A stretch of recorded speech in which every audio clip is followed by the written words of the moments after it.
কেমন আছে? আলহামদুলিল্লাহ। ভালো নেই কারা কারা হাত তোলেন?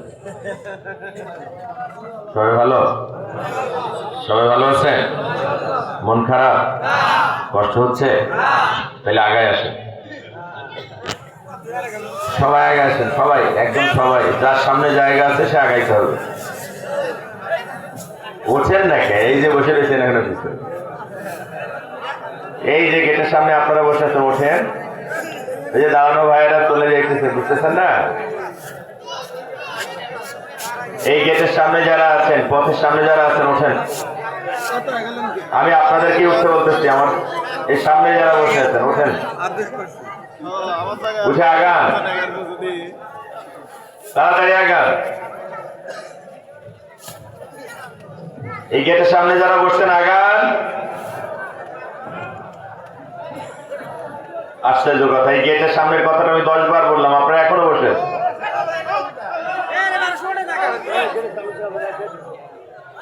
যারা দাঁড়িয়ে আছেন বসেন।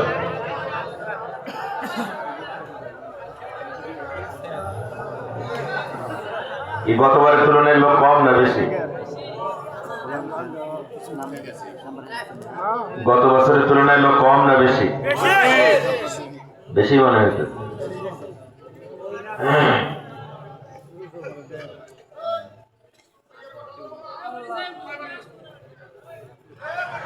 نحمده ونستعينه ونستغفره ونؤمن به ونتوكل عليه ونعوذ بالله من شرور أنفسنا ومن سيئات أعمالنا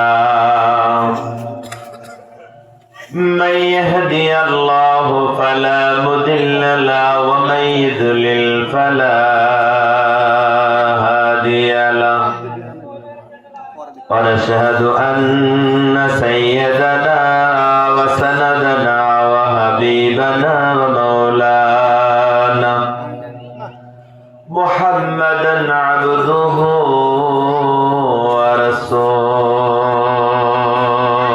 ورسوله الذي أرسله بالحق بشيرا ونذيرا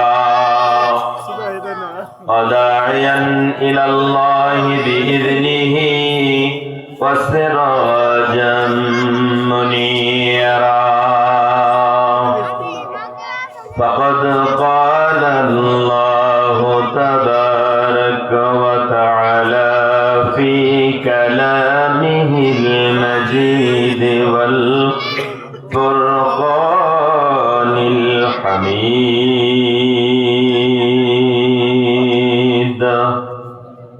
পরে সবাই যাবেন খুঁজে। أعوذ بالله من الشيطان الرجيم.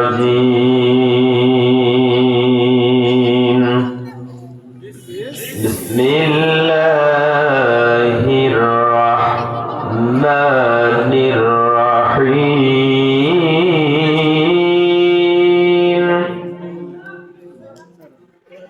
شهد الله أنه لا إله إلا هو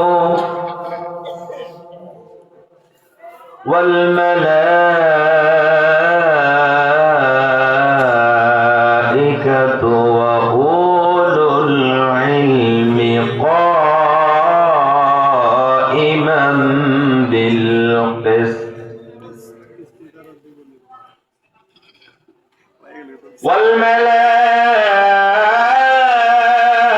والملائكة وأولو العلم قائما بالقسط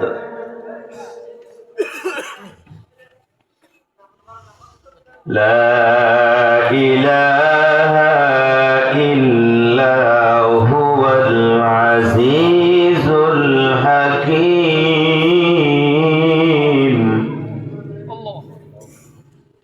وقال الله تعالى أيضا في شان حبيبه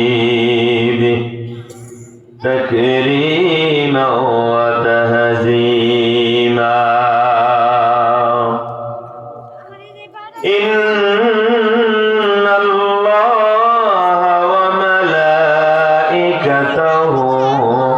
يصلون على النبي يا أيها الذين آمنوا صلوا عليه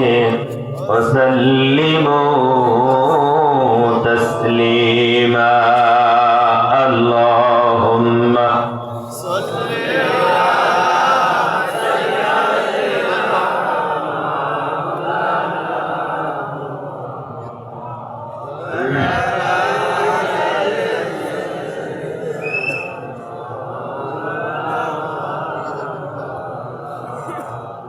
আলহামদুলিল্লাহ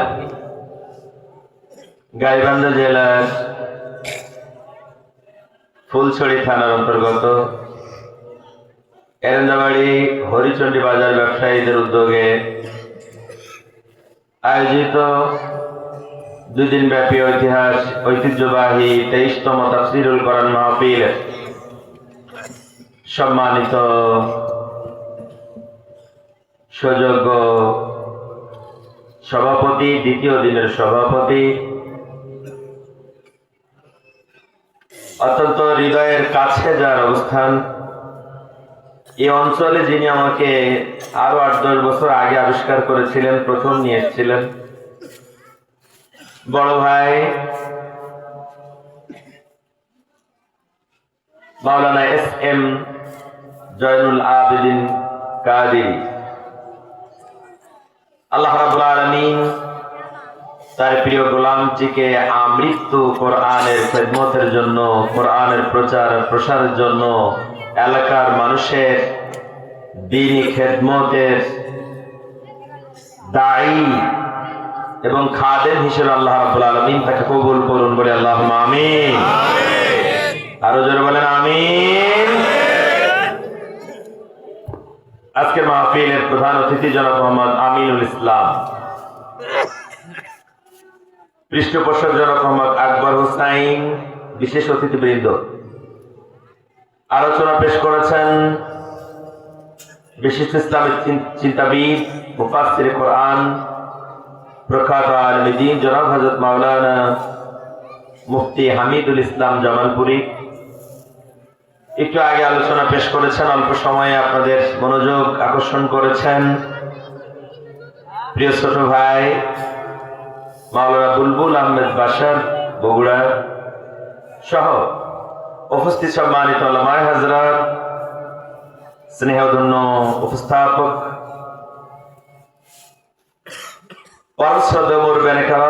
কারাম, যুবক ভাইয়েরা, স্নেহের কচি কাচারা, পদ্মান্তরাল অবস্থানরত আমার মা ও বোনেরা। মা বোনেরা এসছে কোথায়? পাশে প্যান্ডেল। আপনাদের সংখ্যা বেশি না তাদের সংখ্যা বেশি? মেয়েদের সংখ্যা বেশি, তার মানে জিয়াদের কথা শোনার জন্য মেয়েরা বেশি আসে। আলহামদুলিল্লাহ বলেন। জি, সবাইকে আরো একবার সালাম জানাচ্ছি, আসসালামু আলাইকুম ওয়া রাহমাতুল্লাহ।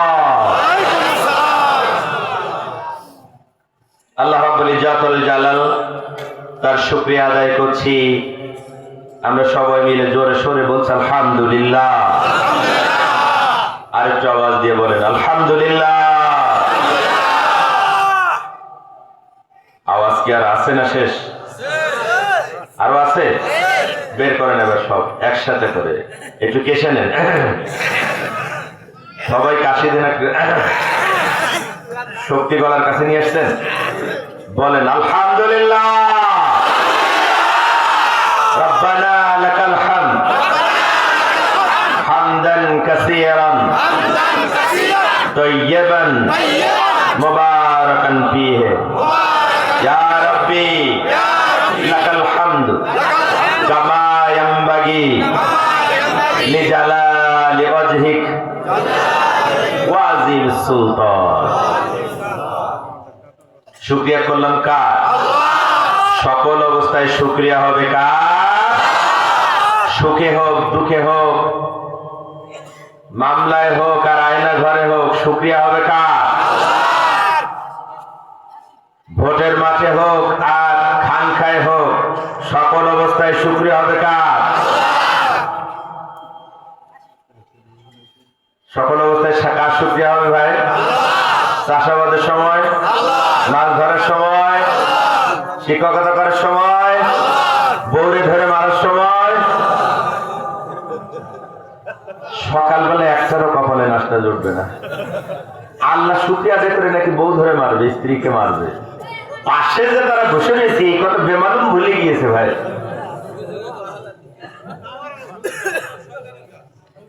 ভাই মারা, স্ত্রীর মারা কি নফল না সুন্নত? না সরি, ফরজ না ওয়াজিব? কথা কয় না। স্ত্রীর ধরে মারা ফরজ না ওয়াজিব? মেয়েরা কেন আসে জানেন তো আমার শুনতে বেশি? এই কারণে আমার খালাম্মারা বলতেছে, বাপ তুই এক কথা বলে যা, বুড়ো বয়স এখনো বের খাওয়া লাগে। বউরে না মারাটা, স্ত্রীকে গালিগালাজ না করাটা, তাকে আঘাত না করাটাই রাসূলের সুন্নাহ। আল্লাহ রাসূল এই বিষয়টাকে এত ভিন্নভাবে উপস্থাপন করেছেন। যারা স্ত্রীকে আঘাত করে আল্লাহ রাসূল তাদেরকে এত ভর্ৎসনা করেছেন যে আল্লাহ রাসূল বলেছেন, যারা তোমার স্ত্রীকে আঘাত করো, পরে রাত্রে যখন তার কাছে যাও তোমাদের লজ্জা করে না? এর থেকে ফেকমূলক কথা আল্লাহ রাসূলের পক্ষ থেকে আর কি হতে পারে? তাহলে স্ত্রীকে আর আঘাত করা যাবে ভাই? গতবার দাওয়াত করিলেন, এবারও দাওয়াত করেছেন, সামনের বছরের দাওয়াতটা কনফার্ম করলাম আর কি। মা বোনেরা যদি আমার পক্ষে থাকে তাহলে আপনাদের সাহস কি আমার বাদ দেবেন? আর মা বোনদের জন্য কথা হচ্ছে, পরিবারটাকে স্যাক্রিফাইসের কেন্দ্র বানাইতে হবে। স্বামী একটা বললেই তার চট করে জবাব দিতে হবে, এটা রাসূলের স্ত্রীদের সুন্নাহ নয়।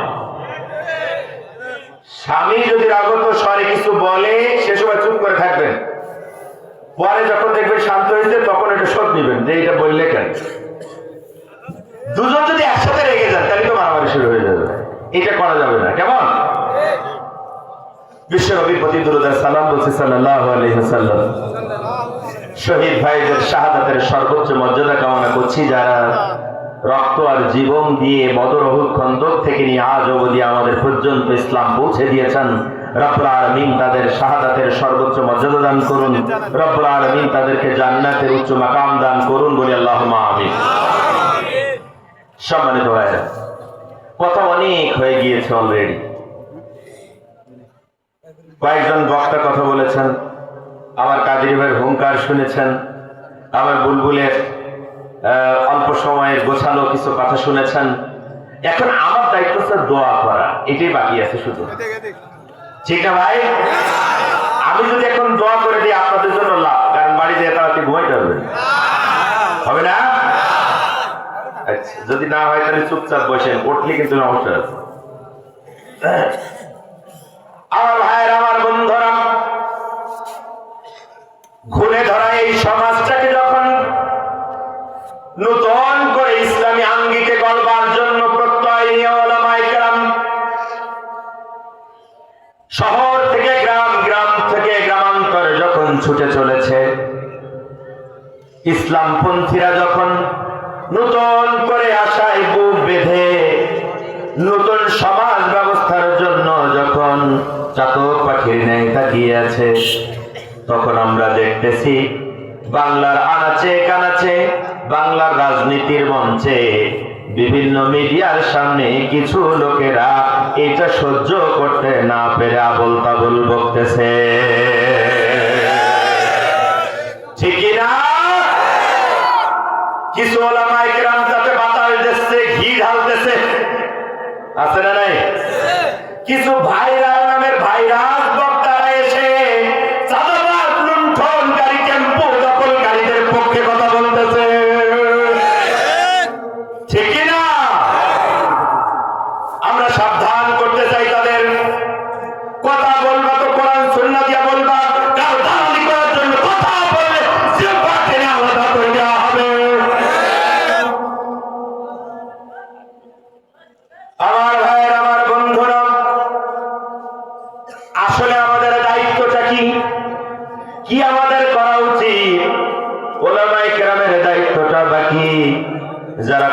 সুন্নাহ জানে, যারা কোরআন হাদিস জানে, তাদেরকে আল্লাহ রাব্বুল আলামিনের হাবিব আলেম বলেছেন, জ্ঞানী বলেছেন। কোরআন সুন্নাহর জ্ঞানে যারা জ্ঞানী, ওই জ্ঞানবানদের দায়িত্ব আসলে কি কি দায়িত্ব তাদের পালন করা উচিত, এটা আমরা জানি না, বা জানলেও ভুলে গেছি। ঠিকই না? আমার ভাইয়েরা, বিশ্ব নবী আলেমদেরকে বলেছেন আল উলামা ওয়ারাসাতুল আম্বিয়া। কোরআন সুন্নাহর জ্ঞান যারা রাখে ওদেরকে আল্লাহ রাসূল বলেছেন ওরা নবীদের ওয়ারিস। আর তাদের সম্পর্কে বিশ্ব নবী বলেছেন বাল্লিগু আন্নি ওয়ালাউ আয়া, একটা আয়াত যদি জানো মানুষের কাছে তা পৌঁছে দাও। দায়ী মর্যাদা দিলেন, ওলামা ইকরামের মর্যাদা দিলেন, আলেমের মর্যাদা দিলেন, জ্ঞানবানদেরকে। আলেম মানেই হচ্ছে জ্ঞানী। এখন এই জ্ঞানী মানুষের দায়িত্ব কি হবে? এই জ্ঞানী মানুষেরা করবেটা কি? সমাজে যারা কোরআন সুন্নাহ জানে অথবা কোরআন সুন্নাহ যারা শিখেছে, যারা পড়ায়, যারা শিখায়, এই জ্ঞানবান মানুষগুলোর দায়িত্ব আসলে কি হওয়া উচিত, এইটাই আমরা ভুলে গেছি। ঠিক কিনা বলেন আমার ভাইয়েরা, আমার বন্ধুরা? আবার আজকের আলোচনার সাবজেক্ট হচ্ছে ওটাই। যদি ওলামায়ে কেরাম তথা আলেমদের দায়িত্ব যদি সঠিকভাবে বুঝে পালন করা লাগে, তাহলে তার আগে জানতে হবে নবী রাসূলেরা কি কারণে পৃথিবীতে এসেছিলেন, কোন উদ্দেশ্য সামনে নিয়ে নবী রাসূলেরা পৃথিবীতে আগমন করেছিলেন, কেন নবী রাসূল পৃথিবীতে আল্লাহ রাব্বুল আলামিন প্রেরণ করেছেন। যেই কারণগুলোর কারণে নবী রাসূলরা পৃথিবীতে এসেছেন, তারা তাদের যে দায়িত্ব পালন করেছেন, ওটাই আলেম ওলামার করণীয়, ওটাই তাদের দায়িত্ব। কথা ঠিক কি না? ওয়ারিস মানে তো তাই। ওয়ারিস কাকে বলে বলেন তো? ওয়ারিস কাকে বলে বলেন? শরীক, অংশ পাওয়া, ওইটা বলে ওয়ারিস সূত্রে পাইছি। এই জমি কার? আমার। কিরকম জমি? ওয়ারিস সূত্রে পাইছি। ওয়ারিস সূত্রে পাইছি মানে বাপের ছিল, সেই অংশ পাইছে, এটার নাম হচ্ছে ওয়ারিস সূত্রে পাওয়া, তাই তো? আপনি বাপের ছেলে, আপনি ওয়ারিস, তো সেজন্য এই যে বাপের অংশ পাইছেন, এটাকে ওয়ারিস সূত্রে পাওয়া বলে, তাই তো? এটাকে বলা ওয়ারিস। এখন আল্লাহ রাসূল বলেন আলেমরা হচ্ছে নবীদের ওয়ারিস। শুধু আল্লাহ রাসূলের ওয়ারিস নয়, মুহাম্মদ রাসূলুল্লাহ সাল্লাল্লাহু আলাইহি ওয়াসাল্লামের ওয়ারিস নয়, সকল নবী রাসূলদের ওয়ারিস উলামায়ে কেরাম। সুবহানাল্লাহ। কথা ঠিক কি না? ও উলামায়ে কেরামদেরকে আপনারা যতই গাইল দেন, যতই উল্টা কথা বলেন, যতই মাতব্বারি দেখান, যতই না এরা ঘরের দিকে আমি এখন যাচ্ছি না, এদেরকে যতই আপনারা বোঝানোর চেষ্টা করেন যে ভাই পানি যেদিকে ওরা ওইদিকে ছাতা ধরা লাগে, কথা ঠিক কি না বলেন? এই কথা বলা যাবে না, ওই কথা বলতে হবে, ওই কথা শুনতে হবে, এই কথা বলতে হবে, বলেন এরকম? আমার ভাই, আমার বন্ধুরা, ওই আলেমদেরকে আল্লাহ রাসূল তার নিজের ওয়ারিস বানিয়েছেন। তো সম্পদ তো নবীজি রেখে যান নাই পৃথিবীতে, তাহলে ওয়ারিস কিভাবে হলো? বিশ্বনবী মৃত্যু সজ্জায় একবার হুঁশে আসেন আর একবার বেহুশ হয়ে যান। মৃত্যুর প্রহর গুনতেছেন মুহাম্মদ রাসূলুল্লাহ সাল্লাল্লাহু আলাইহি ওয়াসাল্লাম। একবার হুঁশে আর একবার বেহুশ। হুঁশে আসার পরে একবার বললেন আয়েশা, ওই যে তোমার কাছে কিছু স্বর্ণ মুদ্রা, কিছু দিরহাম তোমার কাছে রাখার জন্য দিয়েছিলাম, কি করেছো ওগুলা? উম্মাতুল মুমিনিন হযরত আয়েশা সিদ্দিকা রাদিয়াল্লাহু তাআলা আনহা বললেন, ও আল্লাহর নবী, ওইগুলো তো আমি সংরক্ষণ করেছি, ওইগুলো তো আমি জমা করে রেখে দিয়েছি। বিশ্বনবী বললেন, আয়েশা তাড়াতাড়ি এগুলো নিয়ে আস। হযরত আয়েশা সিদ্দিকা রাদিয়াল্লাহু তাআলা আনহা নিয়ে এলেন, নবীজির হাতে দিলেন। নবীজি একজনকে দায়িত্ব দিলেন আর বললেন, এই দিরহাম গুলো, এই স্বর্ণ মুদ্রা গুলো এখনই গরিব মানুষের ভিতরে বিতরণ করে দাও। আমি নবী এসেছিলাম খালি হাতে। আমি যখন পৃথিবী থেকে বিদায় নিচ্ছি, তখন আমি রব্বুল আলামিনের কাছে, আমার রবের কাছে এমন অবস্থায় যেতে চাই যে আমি আবার খালি হাতেই তার কাছে রওনা করেছি। আমার ভাইয়েরা, তাহলে তো সম্পদ বলে কিছু রেখে গেলেন না, অথচ বললেন আল উলামা ওয়ারাসাতুল আম্বিয়া, কি পেলেন আলেমরা? পাইছেন নাকি কিছু? একটা দিরহামও পাইনি, একটা শতকও পাইনি। কথা ঠিকই না বলে? পাইছেন তাহলে কি পাইছেন? হচ্ছে দায়িত্ববোধ, পেয়েছেন দায়িত্বের বোঝা। যে দায়িত্বের বোঝা বহন করেছেন আম্বিয়া আলাইহিমুস সালামেরা, ঠিক না বলেন? তাহলে আমাদের দায়িত্ব কর্তব্য কি হওয়া উচিত, কি হবে, এটা ফাইন্ড আউট করার জন্য আমাদের সর্বপ্রথমে যেটা জানা দরকার সেটা হচ্ছে নবী রাসূলদের পৃথিবীতে আসার কারণ কি ছিল।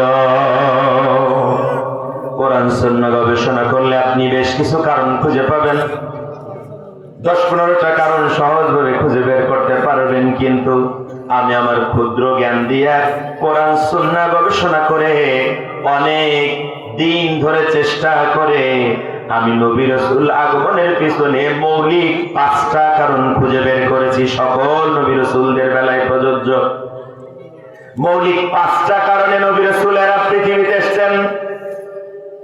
কথা বুঝতেছেন? আমরা এখানে আসছি, কারণ আছে না নেই? কি কারণ? কি কারণ? কোরআন সুন্নাহর কথা শুনবো, সিরাতুল মুস্তাকিমের দিশা পাবো, যে গাইডলাইন গুলো, যে তথ্যগুলো, যে শিক্ষাগুলো এখান থেকে দেয়া হবে, ওইগুলো নিয়ে নিজেদের জীবনে পালন করবো, আমল করবো। এটাই তো উদ্দেশ্য। আমার ভাইয়েরা, সকল ইবাদতের পিছনে আল্লাহ রাব্বুল আলামিন উদ্দেশ্য রেখেছেন। রাখছেন না রাখেন নাই? এমন কোন ইবাদত আল্লাহ ফরজ করেন নাই যার পিছনে কোনো কারণ নাই। প্রত্যেকটা ইবাদতের পিছনে আল্লাহ রাব্বুল আলামিন মৌলিক কিছু কারণ রেখেছেন। সুবহানাল্লাহ বলেন। যেমন সালাত আদায় করেন, বলেন তো সালাত কেন আল্লাহ ফরজ করেছেন?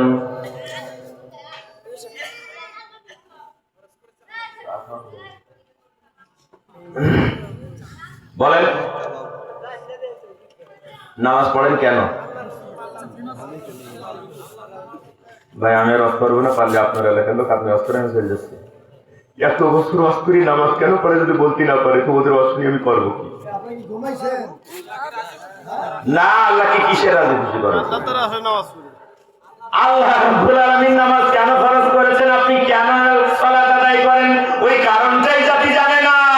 ওজন্য মসজিদে এত মুসল্লি, তারপরেও এসে বাইরে ওই মুসল্লির খুঁজে পাওয়া যায় না। মসজিদে যায় নামাজ পড়ে, দোকানে এসে আবার ফাঁকি দেয়।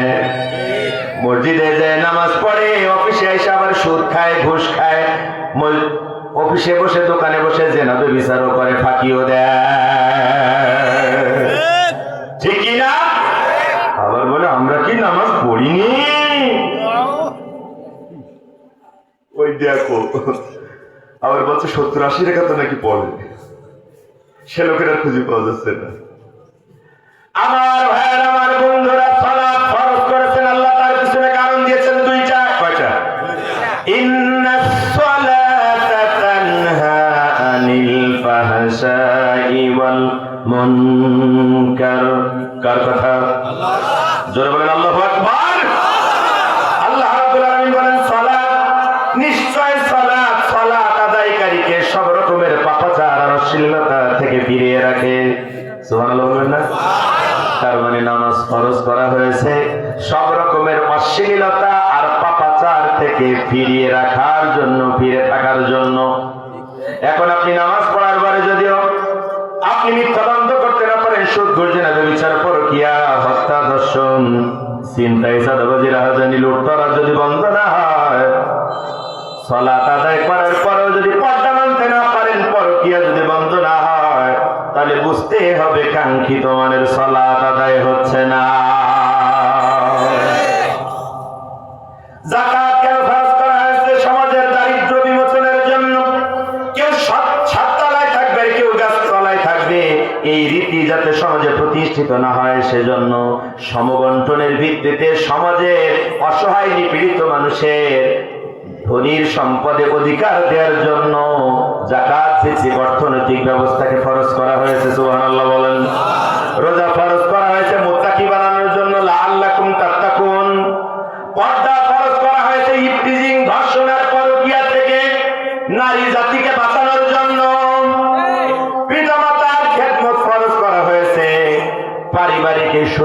সিস্টেমটাকে ধরে রেখে বৃদ্ধ বয়সে পিতামাতা যাতে অসহায়ত্বের কারণে রাস্তায় পড়ে না কাটতে হয়, সেজন্য ইসলাম পিতামাতার খেদমতকে ফরজ করেছেন।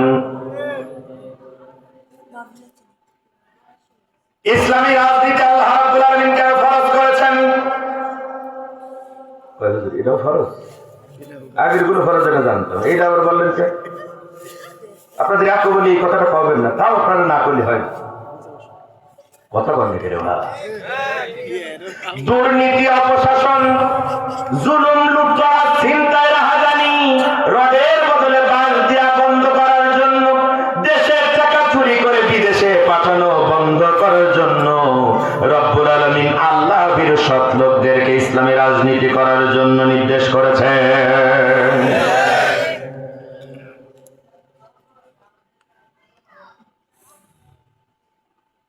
বলতেছিলাম সব ইবাদত খরচ হওয়ার পিছনে কারণ আছে না নাই? এতক্ষণ ধরে যে কথাগুলো বললাম সবগুলোর পিছনে কারণ আছে, আছে না নাই? যদি থাকে তাহলে নবী রাসূল আবু দাউদের ওই হাদিস অনুযায়ী আল্লাহ রাব্বুল আলামিন পৃথিবীতে 1,24,000 পয়গম্বর প্রেরণ করেছেন। যদিও আমরা বলি অসংখ্য নবী রাসূল আল্লাহ রাব্বুল আলামিন পৃথিবীতে পাঠিয়েছেন, তাহলে এই অসংখ্য নবী রাসূল পাঠানোর পিছনে কোনো কারণ থাকবে না তা তো হতে পারে না, ঠিক কিনা বলেন? আল্লাহ রাব্বুল আলামিন যে 5টি মৌলিক বিষয় আপনাদের সামনে উপস্থাপন করতে চাই কোরআন সুন্নাহ দিয়ে, সেই 5টি বিষয় মৌলিক কারণ, সবচেয়ে গুরুত্বপূর্ণ কারণ বলে আমার কাছে মনে হয়েছে। নবী রাসূল প্রেরণের, নবী রাসূল পৃথিবীতে আসার কারণ হিসাবে যে 5টি কারণ বলবো, তার 1 নম্বরটা হচ্ছে তাওহীদ প্রতিষ্ঠিত করা। কি প্রতিষ্ঠিত করা? সকল নবী রাসূলদের 1 নম্বরের কারণ, 1 নম্বরের দায়িত্ব তাওহীদ প্রতিষ্ঠিত করা। 2 নম্বরের কারণ কোরআনের জ্ঞান দিয়ে তথা ওহীর জ্ঞান দিয়ে মানুষদেরকে আল্লাহর দিকে আহ্বান করা। 3 নম্বর কারণ ন্যায় বিচার প্রতিষ্ঠিত করা। 4 নম্বর কারণ উত্তম চরিত্রের পূর্ণতা দান করা। 5 নম্বর কারণ দয়া, মায়া, রহমত, ভালোবাসা সমাজে প্রতিষ্ঠিত করা। এই মৌলিক 5টা কারণকে আমার কাছে সবচেয়ে বেশি গুরুত্বপূর্ণ মনে হয়েছে।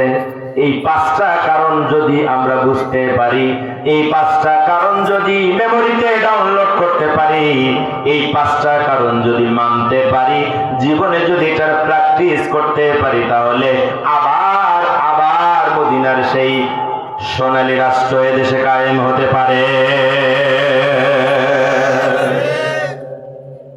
আমি কি শুরু করব ভাই? শুরু করব? আধা ঘন্টা পরে এসে এখন বলতে শুরু করবো, তার মানে না, শুরু করে ফেলেছি, মৌলিক কথা বলা হয়ে গেছে, এখন শুধু ব্যাখ্যা বাকি।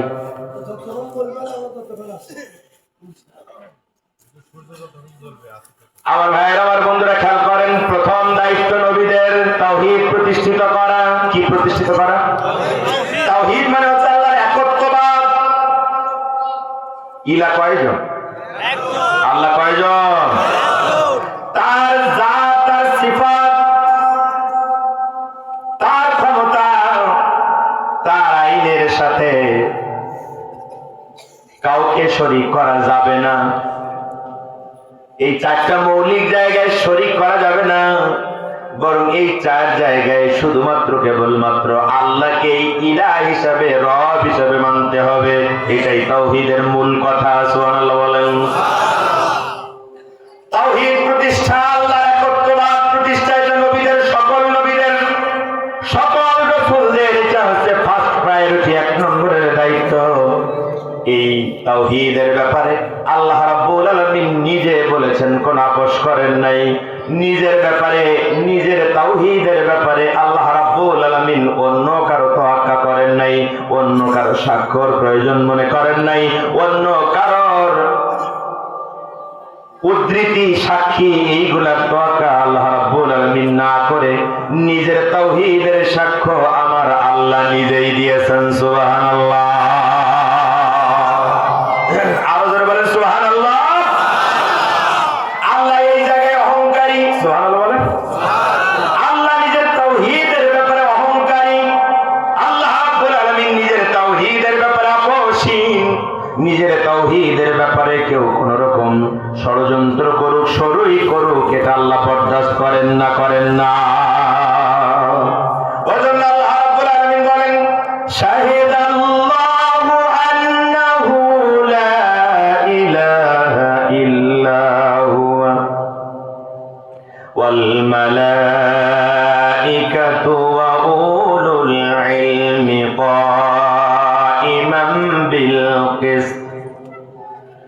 লা ইলাহা ইল্লা হুয়াল আজিজুল হাকীম।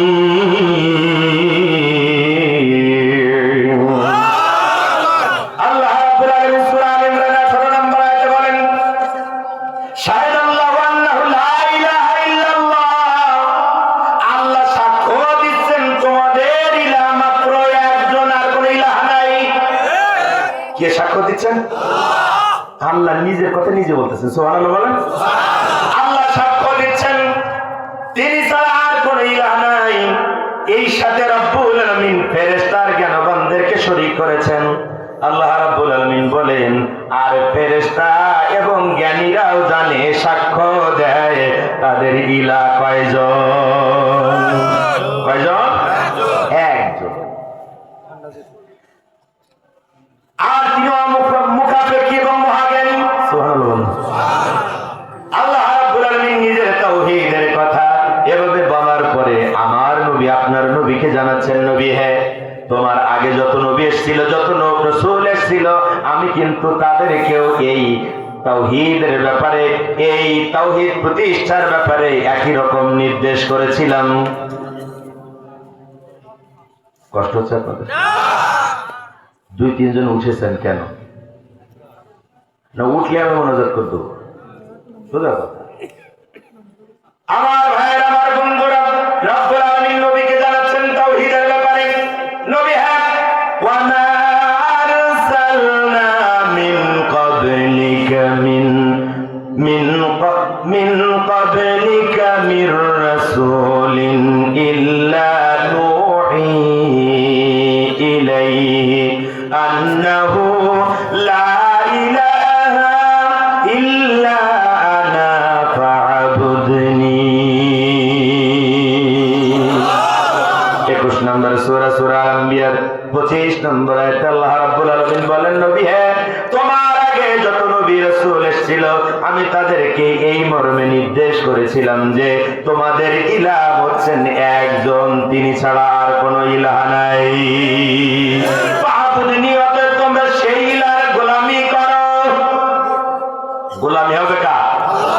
কার? এখন পৃথিবীর বিভিন্ন দেশে দেশে, পৃথিবীর বিভিন্ন এলাকায় কিছু মানুষেরা যদি বলে, আমাদের কাছে তো নবী এলো না, আমাদের কাছে তো রাসূল আসে নাই, তাহলে আমরা কি করব? আমাদের তো তাহলে এই ঝামেলা নেই। কথা ঠিক কি না? আল্লাহ রাব্বুল আলামিন এই পথ বন্ধ করেছেন। আমার আল্লাহ বলেন, ওয়ালাকাদ বা'আসনা ফি কুল্লি উম্মাতির রাসূলা আন ই'বুদুল্লাহ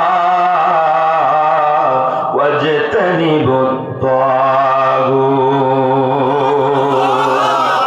আল্লাহ রাব্বুল আলামিন 16 নম্বর সূরা নাহলে 36 নম্বর আয়াতে বলেন, পৃথিবীতে এমন কোন কওম, এমন কোন জাতি অতিক্রান্ত হয় নাই যে তাদের কাছে আমি রাসূল নবী পথ প্রদর্শক পাঠাই নাই। আর যারাই তাদের কাছে এসেছে, তারা বলেছে তোমাদের ইলাহ মাত্র একজন, তার গোলামি করো আর তাগুত স্বীকার করো। আল্লাহু আকবার। আমার ভাইয়েরা, কয়েকটা আয়াত দিয়ে আমরা বুঝলাম তাওহীদের ব্যাপারে রব্বুল আলামিন আপোষ করেন নাই, বরং নিজের তাওহীদের সাক্ষ্য নিজে দিয়েছেন। সকল নবীদেরকেই তাওহীদের সাক্ষ্য দেওয়ার জন্য বলেছেন। এমন কি বলেছেন, এমন কোন জাতি অতিক্রান্ত হয় নাই যাদের কাছে এই তাওহীদের দাওয়াত নিয়ে নবী রাসূলেরা আসে নাই। কথা ঠিক কি না? এখন আমাদের এইটা বোঝার দরকার। এখন ব্যাখ্যা, তথ্য উপাত্ত যা দেওয়া দরকার দিলেন। এখন প্র্যাকটিক্যাল ময়দানে আসেন, দেখি প্র্যাকটিক্যাল ময়দানে যদি আসেন, নবীরা সত্যি এই তাওহীদকে 1 নম্বর এজেন্ডা হিসেবে বাস্তবায়ন করেছেন কিনা? সব নবীদের জীবনী থেকে উদ্ধৃতি দেয়া যায়, কাহিনী টেনে আনা যায়, কিন্তু আমরা ওই দিকে না যাই, শুধু আমাদের নবীর জীবনী থেকে ছোট্ট একটা ঘটনার মাধ্যমে তাওহীদ বুঝতে চাই। বলেন ইনশাআল্লাহ। আমার ভাইয়েরা, বিশ্ব নবী 40 বছর বয়সে নবুয়ত পেয়েছিলেন হেরা পর্বতের গুহায়। জিবরাইল আমিন বুকের সাথে জড়ায় ছেড়ে দিয়ে বলেছিলেন, ইকরা বিসমি রাব্বিকাল্লাযী খালাক। জানেন না এই ঘটনা? প্রথম 5 আয়াত সূরা আলাকের নাযিল হয়ে গেল। এরপরে সূরা মুজাম্মিলের কিছু আয়াত নাজিল হলো, এরপরে সূরা মুদ্দাসসিরের কিছু আয়াত নাজিল হয়ে গেল। বিশ্বনবী গোপনে গোপনে দাওয়াতের কাজ করতেছেন। যখন রিসালাতের দায়িত্ব রব্বুল আলামিন তাকে বুঝাই দিলেন, রিসালাতের দাবি নিয়ে সর্বপ্রথম স্ত্রীর কাছে খাদিজার কাছে হাজির হয়েছেন। খাদিজা, আমি আল্লাহর নবী মানবা কিনা? কথা বুঝতেছেন না? তারপরে দাবি নিয়ে গেছেন চাচতো ভাই হযরত আলীর কাছে। এরপরে বাল্য বন্ধু হযরত আবু বকর সিদ্দিক রাদিয়াল্লাহু তাআলা আনহুর কাছে। এরপরে নিজের খাদেম যায়েদ বিন হারিসার কাছে সবাই ঈমান এনেছে।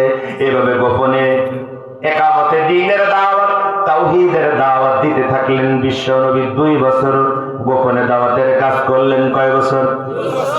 কয় বছর? 2 বছর। আল্লাহর নবী পৃথিবীর শ্রেষ্ঠতম মহামানব, নবীদের নবী, নবীদের সর্দার, ইমামুল মুরসালিন, নবীদের নেতা, সেই নবী প্রথম 2 বছর গোপনে দ্বীনের দাওয়াত দিলেন। আর আমরা যদি কোন বিশ্ববিদ্যালয়ের ক্যাম্পাসে একটু গোপনে দাওয়াত দেই, তাহলে আজকের বলবো ভালো বাংলা খুঁজতেছিলাম, ফের একটা খারাপ বাংলা চলে এসেছিল, তবে এটা থামালাম আর কি। কিছু ভদ্রলোকেরা আমাদেরকে গুপ্ত সংগঠন বলে ডাকে, অথচ ওনারা যে প্রকাশ্য কার কোন জায়গায় কোন চুল ছিঁড়েছে তার কোন কথা কোন দিকে। আমার ভাইয়ের, আমার বন্ধুরা, 2 বছর প্রকাশ গোপনে দাওয়াত দেওয়ার পরে রব্বুল আলামিন এবার বললেন, ওয়ানজির আশিরাতাকাল আকরাবিন, নবী হে আপনজনদের কাছে দাওয়াত পৌঁছে দাও। এই কথার মাধ্যমে প্রকাশ্য দাওয়াতের হুকুম এলো। সুবহানাল্লাহ বলেন। বিশ্বনবী প্রকাশ্য দাওয়াতের আদেশে আদিষ্ঠিত হওয়ার পরে সকালবেলা আমরা যখন ফজর শেষ করে এরকম সময় মক্কার অতি দূরে, মক্কার কাছাকাছি একটা পাহাড়ের উপরে উঠে দাঁড়ালেন আর আওয়াজ দিতে থাকলেন, ইয়া সাবাহা, ইয়া সাবাহা, সকালবেলার বিপদ, সকালবেলার বিপদ বলে বিশ্ব নবী পাহাড়ের উপর থেকে আওয়াজ দিতেছেন। এই আওয়াজ মক্কাবাসীদের কানে এলো। মক্কাবাসীরা কান খাড়া করে শুনতেছে। আওয়াজটা কেমন যেন কণ্ঠটা পরিচিত মনে হয়। লোকেরা ঘর থেকে বের হয়ে যখন আওয়াজ কানে শুনলো, তখন বুঝলো এটা হচ্ছে আমরা যাকে আল আমিন বলি, আমরা যারা সাদিক বলি, আমাদের সেই মুহাম্মদ বিন আব্দুল্লাহ। মনে হয় বড় কোনো বিপদে পড়েছে, তাই আওয়াজ দিতেছে। এবার তারা নেতাদের কাছে গেল, নেতারা বের হও তাড়াতাড়ি, মুহাম্মদ বিন আব্দুল্লাহ বিপদের আওয়াজ দিতেছে। চতুর্দিক থেকে বের হয়ে বিক্ষিপ্ত স্রোত একই মোহনায় মিশে পাহাড়ের পাদদেশে হাজির হয়ে গিয়েছে। মক্কার লোকেরা পাহাড়ের পাদদেশে হাজির হয়ে বলতেছে, কেউ বলতেছে ভাতিজা মুহাম্মদ, কেউ বলতেছে ভাই মুহাম্মদ, কেউ বলতেছে বন্ধু মুহাম্মদ, কি বিপদ, কেন আমাদেরকে ডেকে একত্রিত করেছো পাহাড়ের এই পাদদেশে? কথা বুঝতেছে না? এখানে একটা শিক্ষা আছে। এই গল্প আপনাদের জানো, ওই গল্প বলার জন্য আমি চাই আনিনি।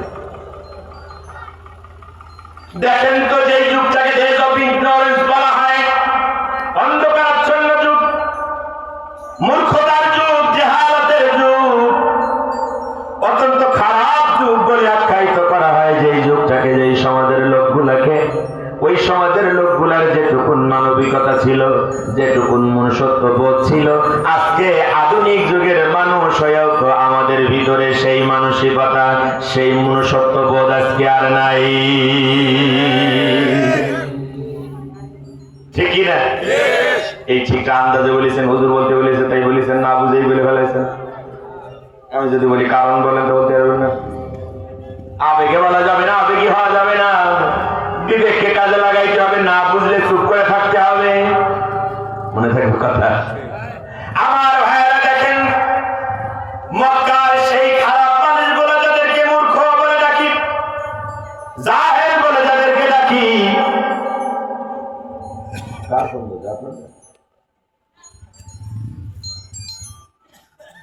আমার ভাইয়েরা, আমার বন্ধুরা, সেই মানুষগুলার নিয়ম ছিল, কেউ যখন বিপদে পড়তো উঁচু জায়গায় দাঁড়িয়ে অথবা সেই জায়গায় দাঁড়িয়ে চিৎকার দিত, বিপদ বিপদ।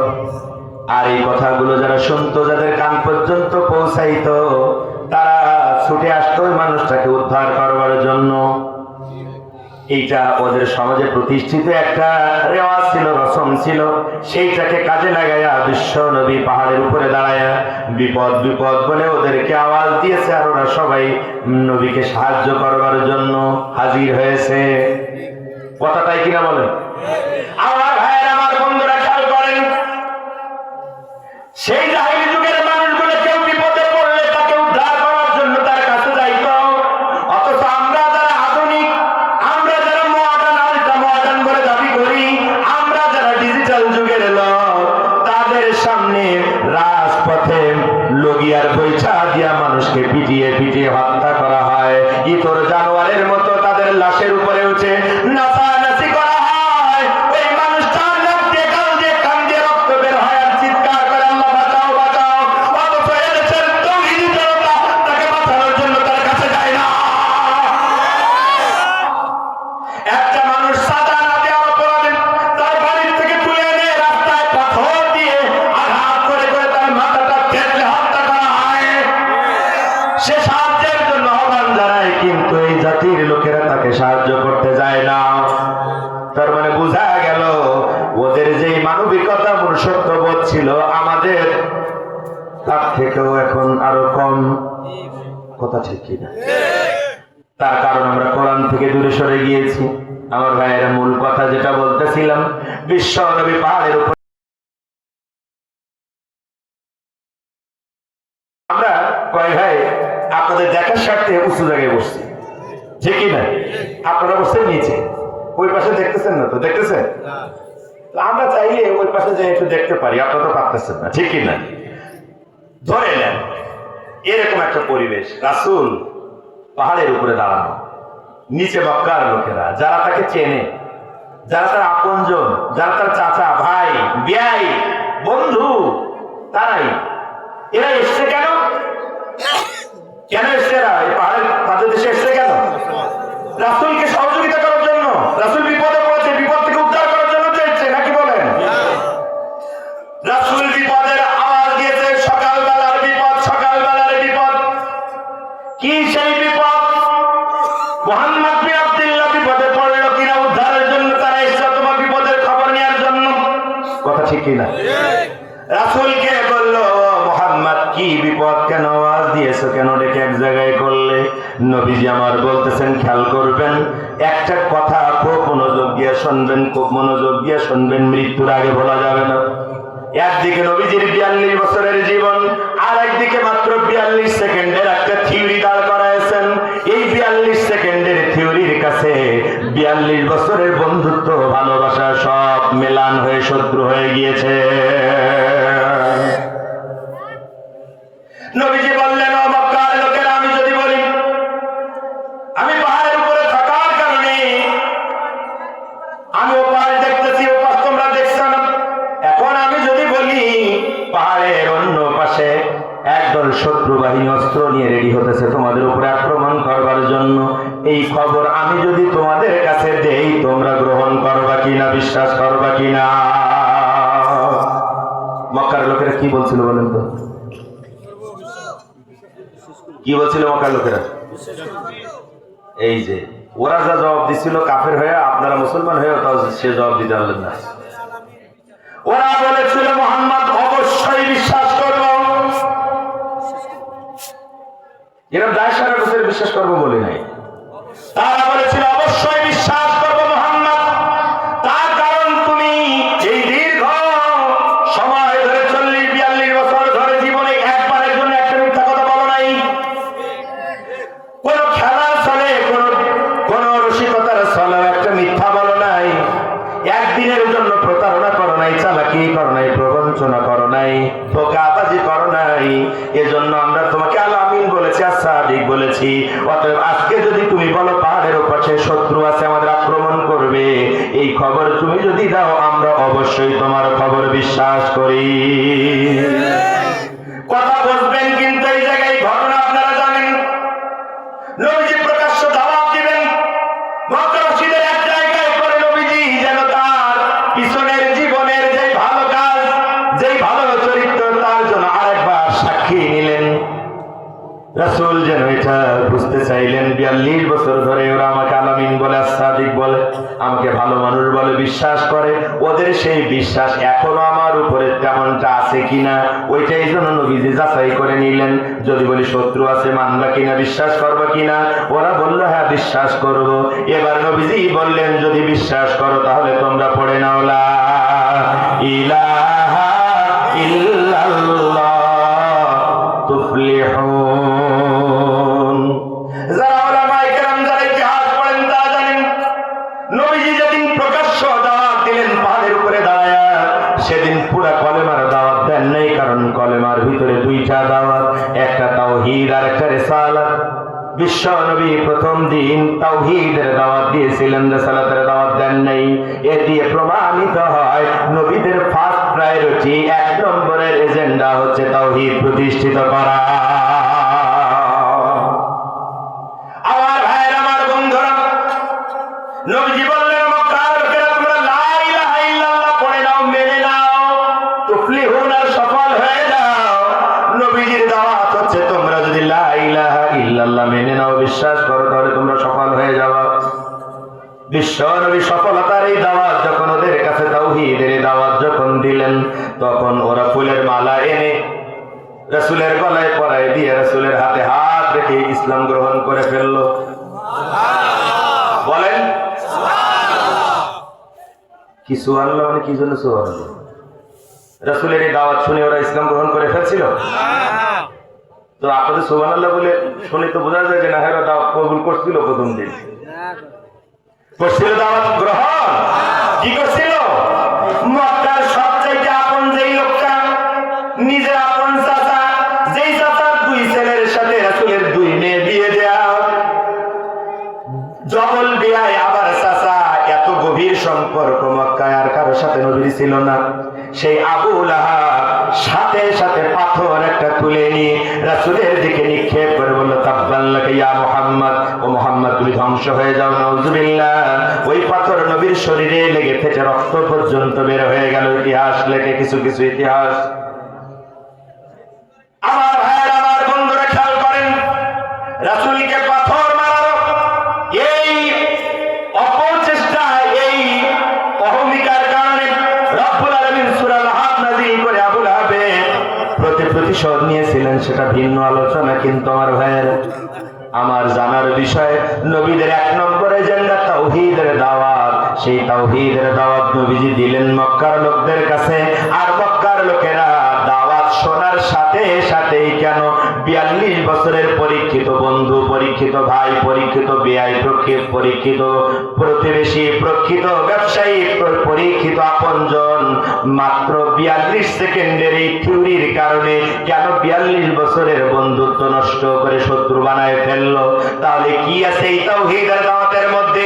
কি আছে এই লা ইলাহা ইল্লাল্লাহর মধ্যে? এটা জানা দরকার, ঠিক কি না? যদি জানতাম তাহলে আমাদের ভিতরে প্রতিক্রিয়া হতো। কারণ এটি একটি রিভলিউশন সৃষ্টিকারী কথা, এটি একটি বৈপ্লবাত্মক কথা, কিন্তু আমরা এইটাকে বানাইছি ভিক্ষার ঝুলি। লা ইলাহা ইল্লাল্লাহ মাহাদুল খায়রাত, ফকিররা বলে না? এই কথা যদি বলে কেউ ভিক্ষা চায়, তাহলে হাতের কাছে যা পাবেন তাই নিয়ে ওরা তাড়া করবে।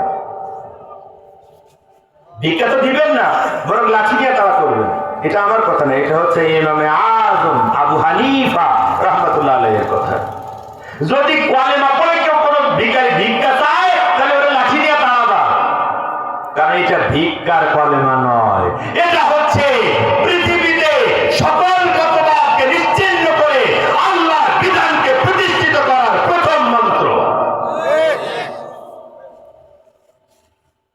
আমার ভাইয়ের, আমার বন্ধুরা, কি এমন কথা এই 3টা শব্দের মধ্যে? লা ইলাহা ইল্লাল্লাহ, তাই তো? কি আছে এই 3 কথার ভিতরে যে ওরা সাথে সাথে রাসূলকে পাথর মারলো? বলেন তো এটার অর্থ কি? লা ইলাহা ইল্লাল্লাহ এটার মানে কি? আল্লাহ ছাড়া কোনো। এই জায়গায় হচ্ছে আমাদের যত যন্ত্রণা। বুঝতে পারেননি তো? খুব মনোযোগী হন আমার মায়েরা, আমার বোনেরা, আপনারাও খুব মনোযোগী হবেন। এই কথাটা সবার মৃত্যুর আগ পর্যন্ত মনে রাখতে হবে। লা ইলাহা ইল্লাল্লাহ, তিনটা আরবি শব্দ। কয়টা আরবি শব্দ? তিনটা। তো এখন এটা আমরা আরবি বুঝি না, তাই বাংলা অর্থ করতেছিলাম, ঠিক তো? কথা বল না যে। এখন লা মানে নেই, ইলা মানে আপনারা বলেছেন মাবুদ, আর ইল্লাল্লাহ মানে আল্লাহ ছাড়া। আলেমরা বলেন, ঠিক বললাম তো অর্থ? খেয়াল করুন, লা ইলাহা ইল্লাল্লাহ, নেই কোন ইলা আল্লাহ ছাড়া, তাই তো? তো আমরা এই তিনটে একসাথে লা ইলাহা ইল্লাল্লাহ আরবি কথা বুঝি না বলে বাংলা অর্থ করতেছিলাম। এখন প্রথমটা লা নেই, পরেরটা ইল্লাল্লাহ আল্লাহ ছাড়া, তাই এই দুটো বাংলায় বললাম। মাঝখানে ইলাদারে বাংলায় না বলে আরেকটা আরবি শব্দ মাহবুদ দিয়ে অর্থ করলাম কেন?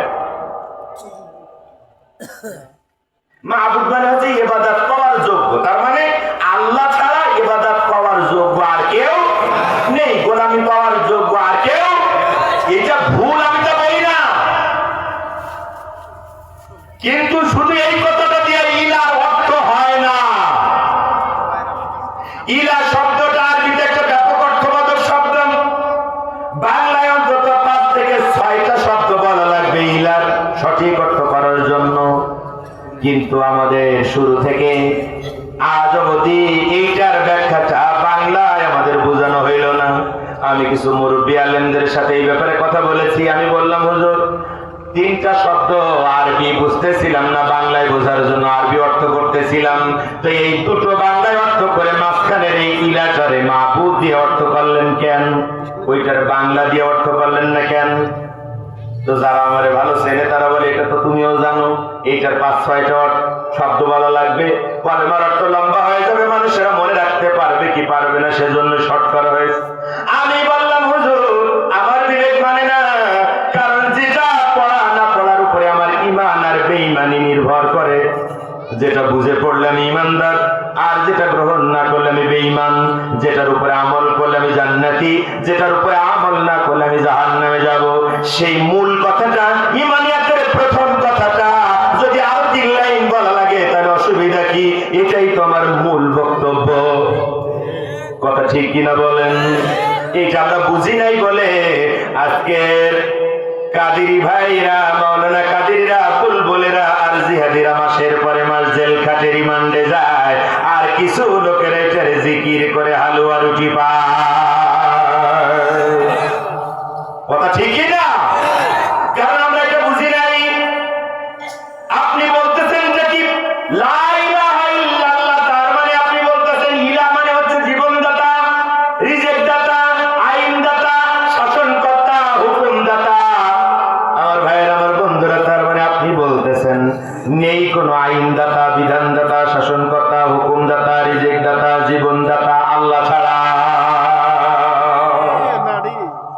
এই কথাটা যদি বুঝে আপনি বলতেন, এটা যদি আপনি বুঝতেন, তাহলে আজকে ওলামায়ে কেরামের ভিতরে, আজকে মুসলমানদের ভিতরে দুটো ভাগ হতো না। আজকে আলেমদের কানে কানে এই কথা বলা লাগতো না যে রাজনীতির কথা কবেন না। ঠিকই না? এটা না বোঝার কারণে, মূর্খতার কারণে এইগুলো হয়েছে। আমার ভাইয়ের, আমার বন্ধুরা, ওরা আরবি জানা মানুষ, ওরা বুঝেছিল লা ইলাহা ইল্লাল্লাহ মেনে নেওয়ার মানে হচ্ছে কাবার 360টি মূর্তি, লাত ও জামানাত বললে এদের কাছে আর মাথা নত করা যাবে না, ভাগ্য যাচাই করা যাবে না, ওদের কাছে কিছু চাওয়া যাবে না, এটা বাদ। আবু জাহিলের আইন অনুযায়ী আমাদের সমাজ ব্যবস্থা চলে, এটাও আর চলবে না, এটাও বাদ। লা নেই কোনো আইনদাতা, বিধানদাতা, শাসনকর্তা, হুকুমদাতা, রিজিকদাতা, জীবনদাতা কেউ নেই ইল্লাল্লাহ, আল্লাহ ছাড়া। এটা এমন এক থিওরি যা জীবনটারে ওলট পালট করে দেয়, সমাজটারে ওলট পালট করে দেয়। এটা ওরা বুঝেছিল, তাই সাথে সাথে নবীরে পাথর মেরেছিল। আজকে ওই আবু জাহিল্লার নাতিপুতি যারা, ওই আবু জাহিল্লার উত্তরসূরি যারা, ওরা ওইটা বোঝে, এজন্য তারা হকের দাওয়াত দেয়, যারা তাওহীদের দাওয়াত দেয়, ওদেরকে ওরা আক্রমণ করে, ফাঁসিতে ঝুলায় আইনা ধরে রাখে।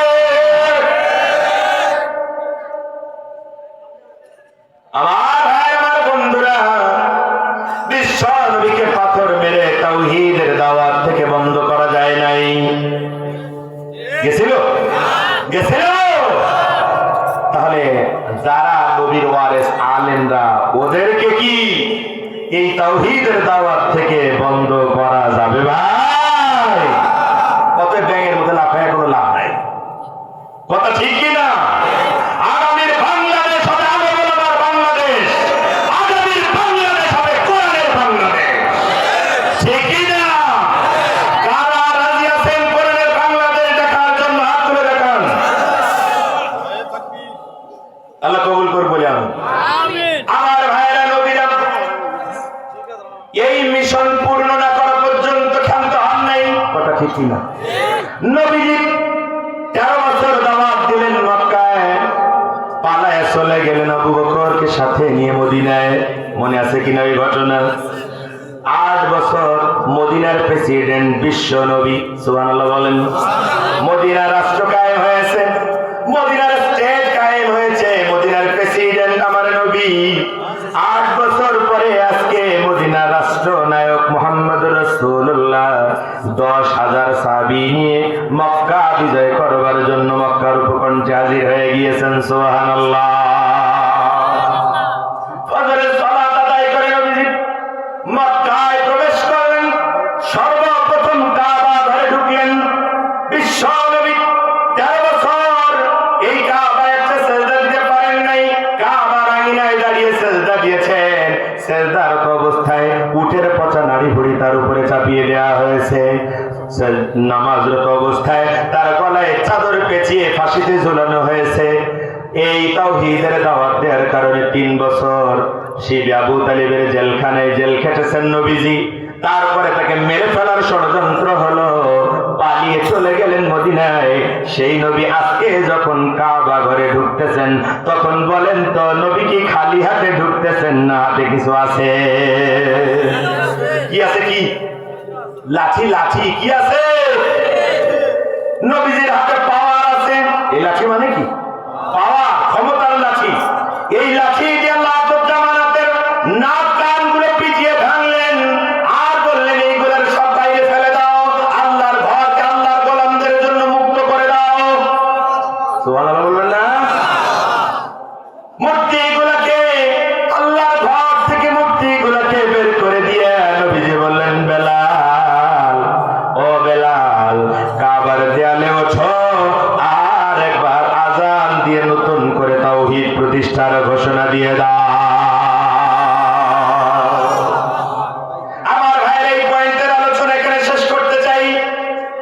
একটু খেয়াল করেন, নবী রাসূলদের 1 নম্বরের দায়িত্ব তাওহীদ প্রতিষ্ঠিত করা, আল্লাহর একত্ববাদ প্রতিষ্ঠিত করা। ঠিক কিনা?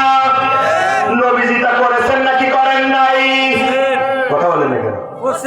করেছেন না করেন নাই? এখন এই করতে যায়া ক্ষমতা লেগেছিল না লাগে না? 13 বছর কি পাচ্ছিলেন মক্কায়? আজকে পেরেছেন কেন? হাতে কি আছে? ক্ষমতা আছে, ক্ষমতা। সাথে 10,000 সাহাবী। তার মানে ক্ষমতা ছাড়া নবী রাসূলদের আগমনের 1 নম্বর উদ্দেশ্য তাওহীদ প্রতিষ্ঠা হয় না, হয় ক্ষমতা ছাড়া হয় না। ক্ষমতা যখন পেয়েছেন তখন তাওহীদ প্রতিষ্ঠা করেছেন, শিরকে ভেঙে চুরমার করে দিয়েছেন আল্লাহর নবী। কথা ঠিক না ভুল? অতএব তাওহীদি জনতা, আজও যদি বাংলার জমিনে তাওহীদ প্রতিষ্ঠিত করতে হয় তাহলে আপনাদেরকে অবশ্যই ক্ষমতার মালিক হওয়া লাগবে। ঠিক কিনা? এই কথা বলার কারণে যদি কেউ বলে এটা রাজনীতি, তাহলে অবশ্যই আমরা এই রাজনীতি করি।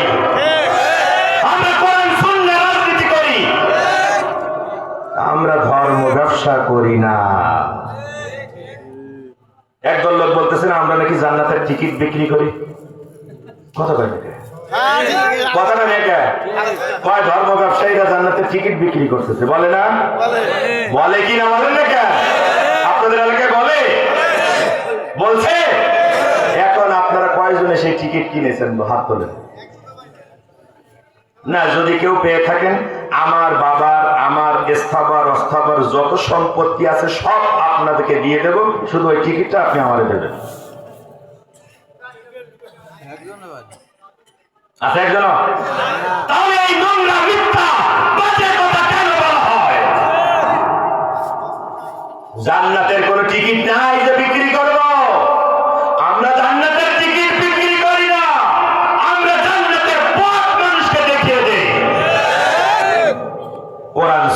দিয়ে আমরা বলি এটা জান্নাতের পথ, এটা দিয়ে যদি আমি চলি আমিও জান্নাতে যাব, তুমিও যদি চলো তুমিও জান্নাতে যাবা, এই পথটা যদি আমি না চলি তাহলে আমিও জাহান্নামে যাব, তুমি যদি না চলো তাহলে তুমিও জাহান্নামে যাবা। আমার ভাইরা, ক্ষমতা ছাড়া তাওহীদ প্রতিষ্ঠিত হয় না, তার প্রমাণ ঢাকা বিশ্ববিদ্যালয়ে। কথা বলেন না কেন? 100 বছরের ভিতরে ইসলাম পন্থীদের মাথা উঁচু করতে দেওয়া হয় নাই। এখান থেকে কয়েক যুগ আগে একবার ঢাকা বিশ্ববিদ্যালয়ে ইসলামী শিক্ষার পক্ষে বক্তব্য দিয়েছিল শহীদ আব্দুল মালেক।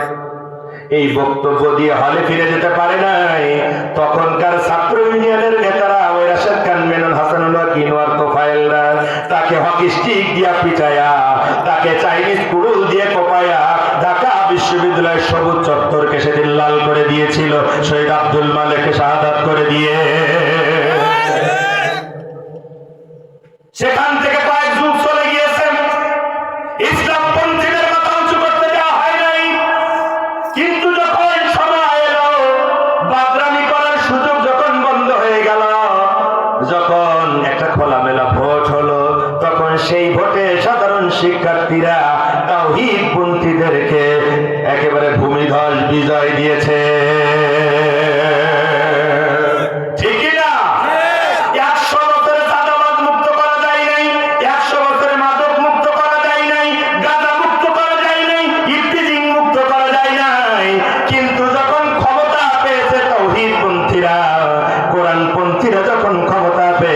বিশ্ববিদ্যালয় মাত্র 2 মাসের ব্যবধানে সব রকমের চাঁদাবাজি, সব রকমের টেন্ডারবাজি, সব রকমের মাদকের ব্যবসার মাদক সেবন আর ইফটিজিং ঝাঁটা মেরে ঢাকা বিশ্ববিদ্যালয় থেকে ওরা বিদায় করে দিয়েছে। এটা কি গল্প না বাস্তব? এটাকে আমি বানায় বললাম না, সত্য।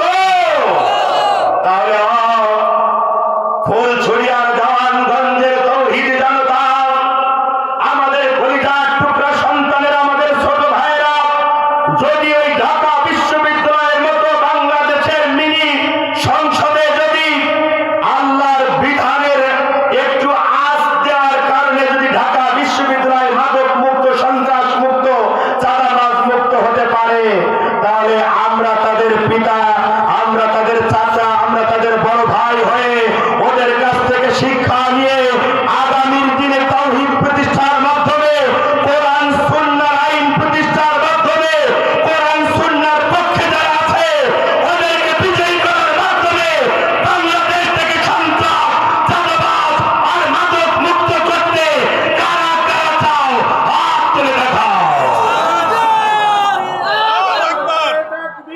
আল্লাহু আকবার, নারে তাকবীর, আল্লাহু আকবার, কোরআনের আলো, কোরআনের আলো, কোরআনের আলো, কোরআনের আলো। রাজি আছে মুসলমান? ইনশাআল্লাহ। 2 নম্বরে চলেন। 2 নম্বর পয়েন্ট কি ছিল বলেন?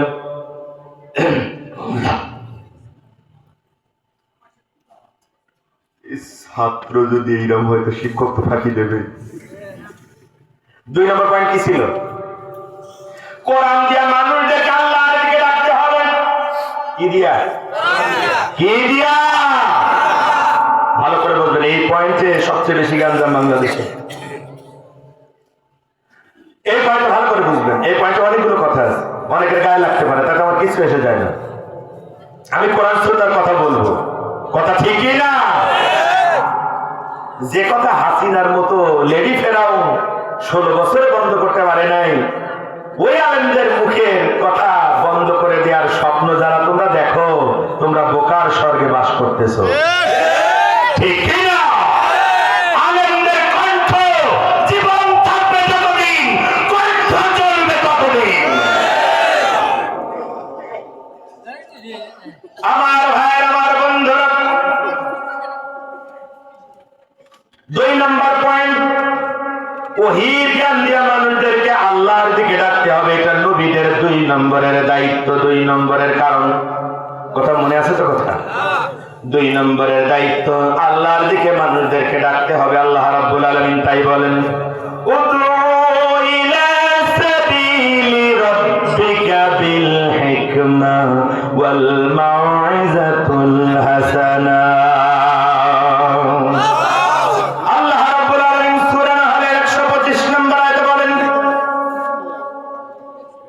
মানুষদেরকে আল্লাহর দিকে ডাকো, উত্তম জ্ঞান প্রকার বিজ্ঞান দিয়ে। সুবহানাল্লাহ বলেন। কথা কার? আল্লাহ রাব্বুল আলামিন বলছেন তোমরা মানুষদেরকে আল্লাহর দিকে ডাকো। কোন দিকে ডাকো? কোন দিকে? কোন দলের দিকে? কোন নেতার দিকে? কোন তরিকার দিকে? কোন ফেরকার দিকে? কার দিকে? হুকুম কার? আল্লাহ রাব্বুল আলামিন বলেন জ্ঞান প্রজ্ঞা হিকমা দিয়ে আল্লাহর দিকে মানুষদেরকে ডাকো। আবার এই ডাকাটা, এই দাওয়াতটা হচ্ছে পৃথিবীর শ্রেষ্ঠতম পেশা। সুবহানাল্লাহ বলেন। আল্লাহর দিকে মানুষদেরকে ডাকতে হবে। আপনি যদি হন মুসলমান, কোন নেতার দিকে, কোন আদর্শের দিকে, কোন লেনিন, কার্ল মার্কস, মাও সেতুং, জাতীয়তাবাদ, ধর্মনিরপেক্ষতাবাদ, সোশ্যালিজম, কমিউনিজম, কোন মতবাদের দিকে, কোন ইজমের দিকে, কোন নেতার দিকে, কোন দলের দিকে মানুষদেরকে ডাকতে পারবেন না।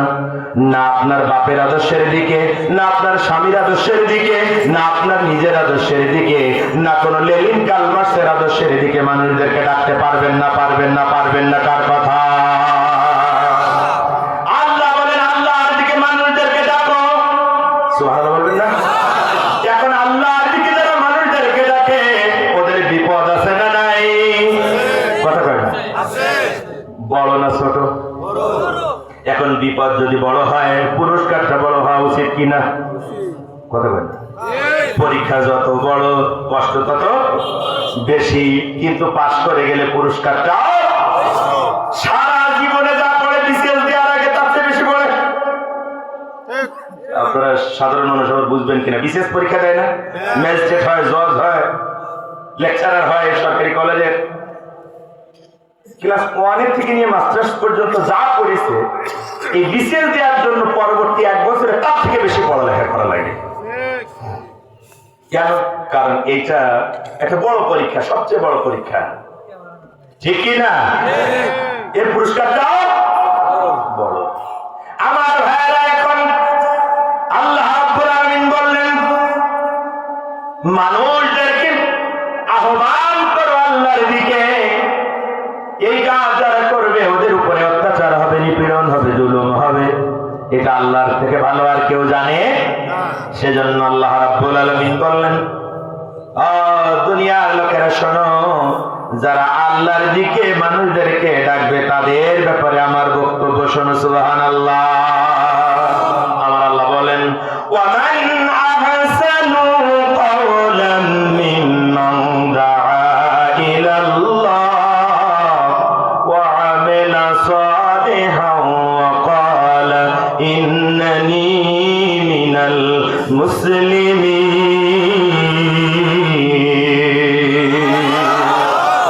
সূরা ফুসসিলাতের 33 নম্বর আয়াত, যাকে আমরা হামিম সাজদাও বলি। আমার ভাইয়েরা, আমার বন্ধুরা, আল্লাহ রাব্বুল আলামিন বললেন ওই ব্যক্তির কথার চাইতে উত্তম কথা আর কি হতে পারে যে আল্লাহর দিকে মানুষদেরকে ডাকে আর ঘোষণা করে আমি আত্মসমর্পণকারী। কথা বোঝা যায়? এখন বলেন তো পৃথিবীর শ্রেষ্ঠ পেশা কোনটা? ডাক্তারি না? মানে মেয়ে একটা হলি কয় আমি ডাক্তার বানাবো, ছেলে একটা হওয়ার আগে কয় ছেলে হলি ডাক্তার বানাবো। বলে না? বলে না? আছে না নাই? যদি ডাক্তার না হলে ইঞ্জিনিয়ার, না হলে আইটি বিশেষজ্ঞ, না হয় খেলোয়াড়, না হয় নায়িকা, গায়ক গায়িকা, আর যদি এগুলো কিছু না হয়, মাথায় যদি কবর করা হয়, তাহলে একটু মাস্তানি শিখায় ওরে নেতা বানাইতে হবে, রাজনীতির ব্যবসা। কথা কয় না? কথা কয় না? মানুষের তৈরি করা মতবাদের দিকে যারা ডাকে, খেয়াল করে দেখেন অধিকাংশ সব মাথায় গোবর পোড়া, বুদ্ধি শুদ্ধি বলতে কিছু নেই। আন্দাজে আপনাদের হাতে ক্রিয়েট করে ক্ষমতায় যায় যা ইচ্ছা মনে চায় তাই করে, ঠিক না? যখন সামলাইতে পারে না তখন রান্না করা ভাত খাওয়ার টাইম হয় না, তার আগে পালিয়ে যাওয়া লাগে। আমার ভাইয়ের, আমার বন্ধুরা, আল্লাহ রাব্বুল আলামিন বললেন না ডাক্তার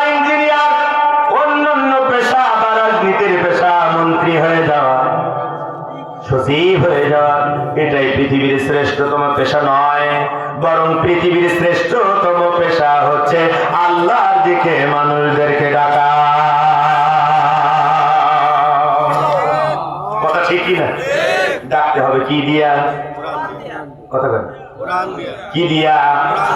কোরআন দিয়া ডাকতে হবে। এটা যে পৃথিবীর শ্রেষ্ঠ পেশা আল্লাহর দিকে মানুষদেরকে ডাকা, এটা বোঝেন কিনা?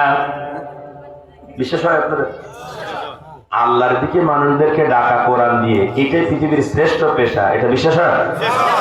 ওই জন্য খবরদার, ছেলে হোক মেয়ে হোক, নাতি হোক পুতি হোক, মাদ্রাসায় দেবেন না। মনে থাকবে কথা? দেবেন? এটা যদি শ্রেষ্ঠ পেশা হয়, তো আপনি তো চকিদারি করে খাবেন, আপনি তো কেরানিগিরি করে খাবেন, আপনার এই পেশা আসার দরকার কি? আর কবে আপনাদের মগজ ক্লিয়ার হবে?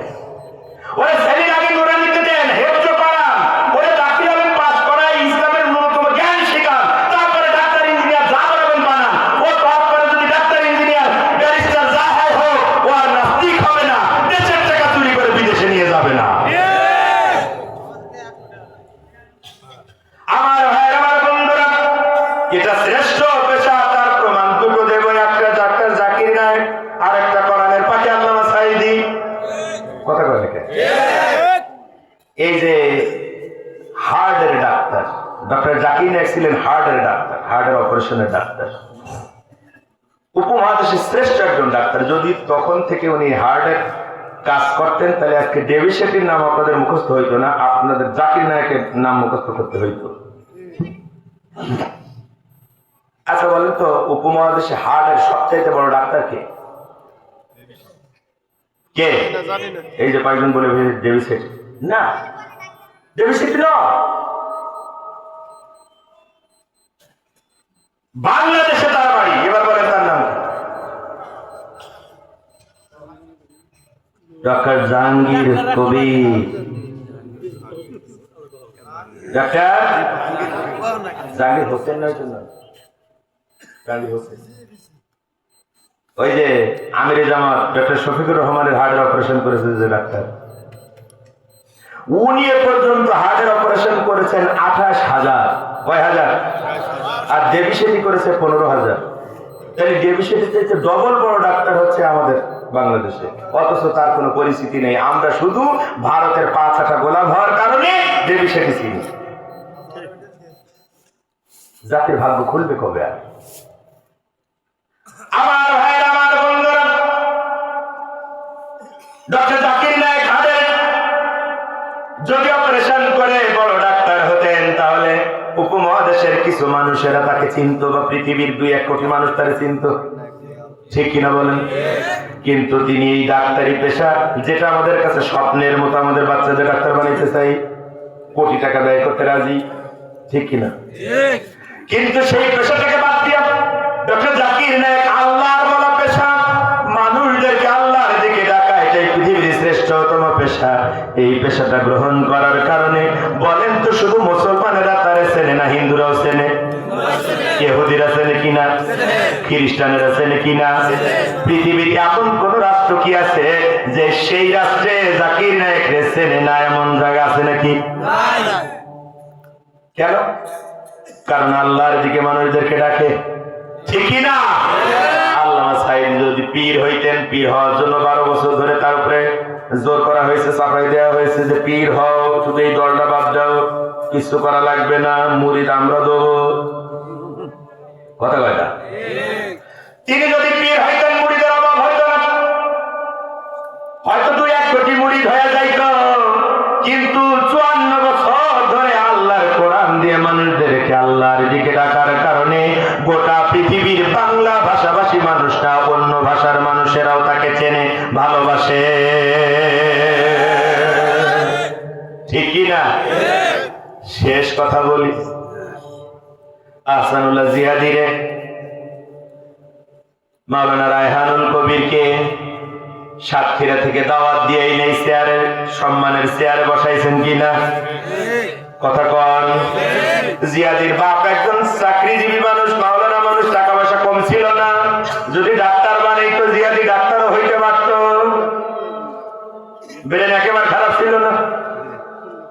যদি জিহাদি ডাক্তার হইতো কয়জনে চিনতেন? ডাক্তারের অভাব আছে নাকি দেশে?